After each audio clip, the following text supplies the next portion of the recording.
ओम नमो आदेश। हर हर महादेव। कैसे हो आप सभी महामाई के लाडलो, मेरे महाकाल जी के लाडलो। शनिवार को यानी 29 तारीख को दरबार लगेगा और गुरु शिष्य मीटिंग भी इसी दिन रखी है, क्योंकि मैं हूँ अभी उज्जैन में, तो थोड़ा समय था तो मैंने सोचा कि अ, बच्चों को वीडियो डाल दूँ एक नवरात्रों की साधना के लिए, नवरात्रों के नियम के लिए, नवरात्रों किस प्रकार से पूजा पाठ की जाएगी। तो आते हैं टॉपिक पे, आते हैं, ज़्यादा समय नहीं लूँगा। देखिए, जो मेरे शिष्य उनको पता है, जो नए शिष्य जुड़े हैं उनको पास ये वीडियो देख लेंगे तो वो भी पता लग जाएगा। कुछ कन्फ्यूज़न होगा तो शनिवार को गुरु शिष्य मीटिंग है, जो मेरे शिष्य हैं वो पहुँचेंगे और उसके अलावा ओरा भी चेक किया जाएगा, यानी स्कैनिंग भी की जाएगी आपका ओरा, और आगे की चीज़ों के बारे में भी बताया जाएगा। जैसा कि मैंने पहले बताया था कि आने वाले समय में जो आपकी साधना होंगी वो थोड़ी मुश्किल, थोड़ी हार्ड होने वाली है, तो अपने गुरु मंत्र को आप परिपक्व कर लीजिए, क्योंकि बिना गुरु मंत्र के कोई भी साधना करनी नहीं चाहिए। बिना गुरु सानिध्य के कोई भी साधना नहीं करनी चाहिए, क्योंकि गुरु मंत्र आपकी एक कवच के रूप में कार्य करता है। वैसे तो बहुत कार्य होते हैं गुरु मंत्र के, लेकिन एक सबसे जो पहला कार्य होता है वो आपके ऊपर कवच, रक्षा कवच वो बनाता है, ताकि कोई जो साधना होती है उसका कोई साइड इफेक्ट आपके ऊपर ना हो। तो आशा करता हूँ कि जो मेरे शिष्य हैं, वैसे सभी शिष्यों ने मेरी बात मानी और गुरु मंत्र मैं रिपीटेड जो इतनी बार मैंने कराया है उन्होंने किया है। क्योंकि देखो, मैंने बताया था आप सभी को कि मैं चेले नहीं बनाऊंगा, मैं भविष्य के गुरु बनाऊंगा, और गुरु ऐसे होंगे जो जन कल्याण में निस्वार्थ जन कल्याण में कार्य करेंगे। इसीलिए बहुत सारी चीज़ों को अपने साधना, बहुत सारी चीज़ों को साधना, बहुत सारी चीज़ों को पहले सीख कर फिर अगर आप गद्दी लगाते हैं, जो मेरे शिष्य भविष्य में महामाई की, श्री महाकाल जी की इच्छा हुई तो भविष्य में गद्दी लगाते हैं, तो उनको किसी तरह की परेशानी ना हो। क्योंकि लोग गद्दियाँ बांट देते हैं, कोई शो पीस में बांट देता है, कोई लालच में बांट देता है, लेकिन कुछ की गद्दी चलती है जो बेचारे अपने काम धंधे छोड़कर या फिर मतलब पूजा पाठ जैसे भी करके, और बहुत सारे बच्चे ऐसे भी होते हैं जो मैंने लोग देखे हैं जो अपना जो वो भी छोड़ देते हैं इनके चक्कर में, फिर वो उल्टी सिल्टी चीज़ें होने लग जाती है, बर्बाद हो जाते हैं। तो ऐसे बिल्कुल भी ना करें, क्योंकि सबसे पहले गृहस्थ है, और गृहस्थ ही सबसे पहले अपना परिवार ही, अपने बच्चे, अपने उनके जो माता पिता हैं, जो बीबी बच्चे हैं, भाई बहन है, जो भी हैं परिवार में, सबसे पहले वही है। फिर बाकी लोग, जो माँ की शक्ति है, जो माँ की सेवा है, वो बाद में, पहले गृहस्थ फिर माँ की सेवा। मैंने बताया था कि गृहस्थ में रहते हुए माँ की सेवा करनी, अपनी शक्ति की सेवा करनी, जन कल्याण की सेवा करनी बहुत ही मुश्किल हो जाता है। तो इसीलिए मैं टॉपिक पे आता हूँ। देखिए, जो मेरे शिष्य हैं वो रखेंगे जो मैं बता रहा हूँ, अनिवार्य है। जो दूसरी जो संगत है वो उनकी इच्छा है, रखे ना रखे, ठीक है। जैसा आपके घर के अंदर रिचुअल चलता है वैसे कर सकते हैं, लेकिन जो मेरे शिष्य हैं वो मेरे ही हिसाब से, दरबार के नियम के हिसाब से ही चलेंगे। 30 तारीख को पहला नवरात्रा है, यह आप सभी को पता है, लेकिन जो 31 तारीख को, उसमें दूसरा और तीसरा नवरात्र पड़ रहा है। मतलब 31 तारीख को 2 शक्तियों के नवरात्रे हैं, ठीक है, क्योंकि 6 तारीख को नवमी हो जाएगी। और इसके अलावा जो नवरात्रा है, जो और नवरात्र का जो मीनिंग होता है, नवरात्रि मतलब रात्रि में ही पूजा की जाती है, और रात्रि की पूजा ही फलदायक मानी जाती है। वैसे तो पूरा दिन है, सुबह भी लोग पूजा करते हैं, शाम को भी पूरा पूजा करते हैं, सात्विक रहते हैं, फल आहार रहते हैं, व्रतों पे भी रहते हैं, और तामसिक कोई चीज़ ग्रहण नहीं करते हैं। इसके अलावा ब्रह्मचार्य का भी पालन वो करते हैं। अब आते हैं टॉपिक पे। सबसे पहले आपको, जितने मेरे शिष्य हैं वो तो करेंगे ही करेंगे, आपको लेनी है एक आसन, मतलब एक लाल कपड़ा आप ले लीजिएगा, 1.25 मीटर, 2 मीटर, 2.5 मीटर, जितना आपकी श्रद्धा है। एक चौकी, ठीक है, जो आपके घर के आसपास, जो आपके मंदिर के आसपास लग सके, घर में मंदिर के आसपास लग सके, एक चौकी ले लेनी है। उसके ऊपर लाल कपड़ा बिछाना है। सबसे पहले लाल कपड़ा बिछा के गंगा जल का छींटा मार देना है। गंगा जल का छींटा मारने के बाद सबसे पहले गणेश जी का आह्वान करना है। गणेश जी का आह्वान करना है।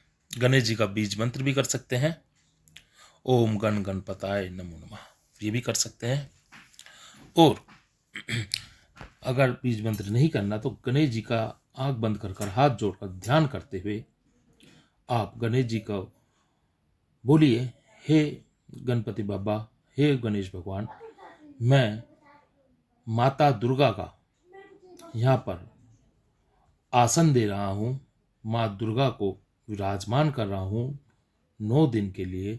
मैं पूरे निष्ठा भाव से इनकी सेवा करूँगा और अगर मेरे से कोई जाने अनजाने गलती होती है, भगवान गणेश आप इस गलती को माफ़ करिएगा और मेरी इस पूजा को सफल बनाने में मेरी मदद कीजिएगा, मेरी सहायता कीजिएगा। तो इस प्रकार से आपका गणेश जी को निवेदन करके गणेश जी को एक सुपारी के रूप में, उस सुपारी में कलावा लपेट लेंगे और उनको बिठाना है। थोड़ा सा हल्दी का उनको तिलक लगाना है और वस्त्र स्वरूप थोड़ी सी रोली तोड़कर उसको उनको दे देनी है। उसके बाद लाल कपड़े के ऊपर जो आसन लगाया होगा उस पर माँ दुर्गा की आप तस्वीर रखिएगा। जो मेरे शिष्य हैं वो माँ दुर्गा के साथ माँ काली की भी तस्वीर या माँ कालका की भी तस्वीर रख सकते हैं, ठीक है। और जो दूसरे लोग हैं मेरे शिष्य के अलावा वो भी रख सकते हैं, अगर उनके यहाँ काली चलती है। अगर नहीं चलती तो माँ दुर्गा का वैष्णव रूप रख सकते हैं। तो क्योंकि ये जो नवरात्र हैं वैष्णव रूप में है, वैष्णव तरीके से मनाए जाते हैं, इसमें कोई तामसिक चीज़ें या फिर ऐसी चीज़ों का प्रयोग नहीं होता। लेकिन हम माँ काली के भक्त हैं, माँ कालका के भक्त हैं, तो माँ कालका हमारी इष्ट है, हमारी नगर की देवी भी है, तो हम उनको भी साथ लेके चलेंगे। फिर उनको विराजमान करने के बाद आप कलश ले लीजिएगा। कलश आप मिट्टी का ले सकते हैं, आप लोटा ले सकते हैं, स्टील का ना हो, जो दूसरी धातु होती है, पित्तल का, तांबे का, जो भी है वो आप ले सकते हैं। मिट्टी के भी मिल जाते हैं काफ़ी सारे। उसमें आपको पानी डालना है। पानी डालने के बाद थोड़ा सा उसमें गंगा जल मिलाना है। थोड़े से साबुत चावल यानी अक्षत, टूटे चावल ना हो, साबुत चावल हो, ये इंपॉर्टेंट चीज़ है, ध्यान रखिएगा। टूटे चावल नहीं हो, साबुत चावल हो, उन्हें अक्षत बोला जाता है। अक्षत डालनी है। थोड़ी सी उसमें कुमकुम डालनी है, 2 इलायची डालनी है, 2 लौंग डालनी है, 1 रुपये का सिक्का डालना है। कमल गट्टे आप 2 डाल सकते हैं, कमल गट्टे भी डाल सकते हैं माँ लक्ष्मी को प्रसन्न करने के लिए। सुपारी डालनी है 1, और 1 रुपये का सिक्का या चांदी का सिक्का आपको डालना है। इसके अलावा हल्दी की 2 गांठ भी आपको इसके अंदर डालनी है, ठीक है। ये सब डालकर आपको उसके ऊपर आप पान के पत्ते या फिर आप क्या नाम है, आम के पत्ते, ये आप उसमें, या अशोक के पत्ते भी आप लगा सकते हैं, 5, 7 या 11, ठीक है, ये लगाने हैं। लगाने के बाद आपको उसके ऊपर एक मिट्टी का पात्र हो या कटोरी हो, उसमें साबुत अक्षत भर के रख लेने हैं और उसके ऊपर नारियल रखना है। नारियल का जो मुंह, जो 3 डॉट होते हैं ना, जहाँ से पानी आपने देखा होगा, मुंह सभी को पता है, वो अपनी साइड रखिएगा आप, ठीक है, अपनी तरफ उसको रखना है। और जो मेरे शिष्य हैं वो 2 रखेंगे, 2 कलश सेम, एक में काली चुन्नी नारियल के साथ कलश में और एक में लाल चुन्नी, ठीक है। जो माँ काली को मानते हैं, जो दूसरे लोग हैं, वो भी 2 ही रखेंगे, क्योंकि माँ दुर्गा को समर्पित है, माँ दुर्गा साथ में है तो रखना ही पड़ेगा। माँ का श्रृंगार रखना है, 16 श्रृंगार। माँ का चोला रखना है, ठीक है। और उसके अलावा आपको हनुमान जी का, भैरव का और 1.25 मीटर पीला कपड़ा, लाल कपड़ा हनुमान जी का, पीला कपड़ा गणेश जी का, काला कपड़ा भैरव जी का रखना है, क्योंकि माँ इन तीनों के अलावा, इन तीनों के बिना चलती नहीं है। पहले इनको मनाना जरूरी है। गुरु के कपड़े रखने अनिवार्य तो नहीं है, लेकिन आपकी श्रद्धा है, जिनके गुरु हैं वो अपने गुरु के कपड़े रखिएगा। गुरु की दक्षिणा रखनी अनिवार्य है, ठीक है। और जितने भी माँ का चोला होगा तो दुर्गा माँ का, माँ काली का, जिनके दोनों पुश्ते हैं, मेरे शिष्य दोनों रखेंगे, अपनी श्रद्धा अनुसार रख सकते हैं और उनको उस पर दक्षिणा आपकी जो श्रद्धा है वो रख सकते हैं, ठीक है। इसके अलावा 9 पान के पत्ते लेने हैं, 9 पान के पत्ते और 9 ही सुपारी। 9 पान के पत्ते को आपको रख लेना है उसी आसन में, और 9 सुपारी उसके ऊपर रखकर 9 देवियों का स्वरूप मानते हुए, उनका ध्यान करते हुए, 9 देवियों का आप ध्यान करते हुए उनके स्वरूप को अपने दिल में मनन करते हुए उनकी वो सुपारी वहाँ पर स्थापित करनी है। अक्षत डालना है उन सुपारियों पे और थोड़े से खुले फूल उनके ऊपर डाल देने हैं, ठीक है। वो 9 के 9 दिन उनको बदलना नहीं है, 9 के 9 दिन वो ऐसे ही रहेंगे। वो पत्ते सूख भी जाए, कुछ लोग बेवकूफ़ी करते हैं कि वो पत्ते सूख जाते तो बदल देते, बदलने नहीं है। 9 के 2 दिन पत्ते सूख भी जाएंगे, कोई दिक्कत नहीं है। 9 के 9 दिन वो ऐसे ही रहेंगे। उनकी सुबह शाम आपको पूजा करनी है, ठीक है, पूरे उसकी पूजा करनी है। और ये तो मैंने आपको सामान बता दिया था, ठीक है। ये इनका रखना है। अब जो शिष्य हैं वो तो शनिवार को आगो आएंगे, उनको मैं दे दूंगा साधना। जो शिष्य नहीं है फिर भी वो मन ही मन अगर शिष्य गुरु मानते हैं या फिर दरबार से जुड़े हुई संगत है, वो भी रखना चाहती है तो रख सकती है। और अब आपको पूजा पाठ क्या से क्या करनी है। देखिए जी, पूजा पाठ करने का नियम भी बहुत है और ना मानो तो नियम भी कुछ नहीं है। जैसे आप गृहस्थ में रह के पूजा पाठ कर सकते हैं वैसे आप करिए। कुछ लोग बाहर भी रहते हैं, नहीं कर पाते, पीजी वगैरह में भी रहते हैं, नहीं कर पाते हैं, तो मन ही मन आप, मन की पूजा भी भगवान स्वीकार करता है, क्योंकि भाव देखता है। मैं बार बार यही बोलता हूँ, आपका विश्वास, आपका भाव, आपका मन ही देखता है भगवान, इसके अलावा कुछ नहीं देखता। बाकी आप शॉर्ट फॉर्म में बता देता हूँ क्योंकि वीडियो बहुत लंबी हो जाएगी इस वजह से। तो करना क्या है आपको, आपको सुबह उठना है, माँ को पंचमेवे का, फल का, जैसा आपका है, सात्विक रहना है, ये आप सभी को पता है। ब्रह्मचार्य में रहना है, ये आप सभी को पता है, ठीक है। तामसिक भोजन या इस तरीके का कोई पदार्थ नहीं लेना है, ये भी आप सभी को पता है। जोत जो जलेगी वो 2 जलेगी। जो माँ काली को मानते हैं वो 2 जोत जलाएंगे, एक देसी घी की और दूसरे सरसों के तेल की। मेरे शिष्य भी 2 जोत जलाएंगे। अगर किसी के पास सिर्फ देसी घी की अगर सामर्थ्य है तो देसी, मैं वही कह रहा हूँ, अगर सामर्थ्य है तो रखिएगा, नहीं है तो मत रखिएगा, कोई दिक्कत नहीं है। आप रोली भी तोड़ के वस्त्र रूप में रख देंगे, वो भी भगवान को स्वीकार। अगर सामर्थ्य होते हुए भी आप बेवकूफ़ी करोगे कि गुरु जी को नहीं पता लगेगा, उसको नहीं पता लगेगा, शक्तियों को सब कुछ पता है, ठीक है। देसी घी की सामर्थ्य है तो देसी घी का दीपक जलेगा, देसी घी की सामर्थ्य नहीं है तो आप तिल के तेल का भी दीपक जला सकते हैं, ठीक है, लेकिन सामर्थ्य अनुसार। अखंड जोत जो जला सकता है वो जलाए, क्योंकि अखंड जोत के नियम होते हैं। अखंड जोत छोड़ी नहीं जा सकती है, ठीक है। अगर इनकेस छोड़ी जा सकती है तो वो गणेश जी को आह्वान करके, गणेश जी को वहाँ पर विराजमान करके ही छोड़ी जा सकती है कि गणेश भगवान, मैं कहीं किसी काम, सर्जन काम से बाहर जा रहा हूँ या बाहर जा रही हूँ, आप मेरी माँ की जोत के ध्यान रखिएगा, ठीक है, नहीं तो खंडित हो जाती है वो। और जमीन पे ही सोना होता है, जो व्रत रखेंगे वो जमीन पे ही सोएंगे, ठीक है। बेशक से जमीन पे आप नहीं सो सकते तो गद्दा वगैरह कुछ लगा लीजिएगा नीचे, लेकिन नीचे ही सोना।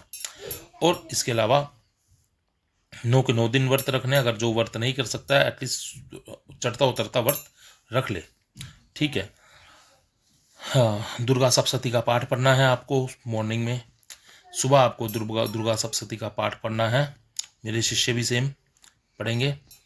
जो शिष्य हैं उनके अलावा जो संगत है उनको क्या करना है, जो लोग जिनके गुरु नहीं है वो, क्योंकि रात्रि मैंने बताया कि नवरात्रि है तो रात्रि में पूजा होती है, आप अपना व्रत वगैरह करके माँ को भोग वोग लगा के आराम से 6 7 8 बजे आप फ्री होकर आप आसन लेंगे, आसन में बैठेंगे।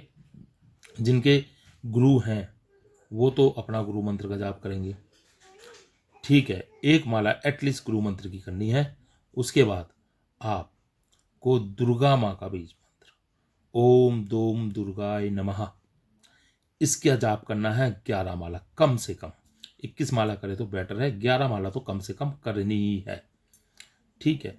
इसके बाद जो माँ काली के उपासक है, माँ काली के 2 चोले रखे हैं जिन्होंने माँ काली की भी वो जोत जला रहे हैं, तो वो बीज मंत्र माँ काली का ओम क्रीम कालकाय नमः, इसका वो जाप करेंगे, इसकी भी वो 11 माला करेंगे। उसके बाद फिर 1 माला गुरु मंत्र की करेंगे, ठीक है। ये करने के बाद आप उठिएगा, सॉरी, ये इसको करने से पहले आप आधी कटोरी आप जल अपने पास रख लीजिएगा, आसन के पास आधी कटोरी जल रख लीजिएगा।